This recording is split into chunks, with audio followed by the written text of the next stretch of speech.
দেশের মা বোনদের যতটুকু নিরাপদে থাকার কথা ততটুকু নিরাপত্তা রাষ্ট্র নিশ্চিত করতে পারছে না বলে মন্তব্য করেছেন জাতীয় নাগরিক পার্টি এনসিপি উত্তরাঞ্চলের মুখ্য সংগঠক সার্জিস আলম।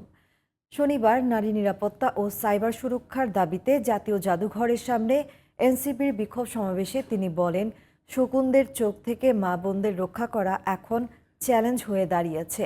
অভ্যুত্থানের সামনের সারিতে ছিল নারীরা, আগামীতে তাদের দলের ডিসিশন মেকিংয়েও সামনের সারিতে নিয়ে আসা হবে বলে জানান সার্জিস আলম।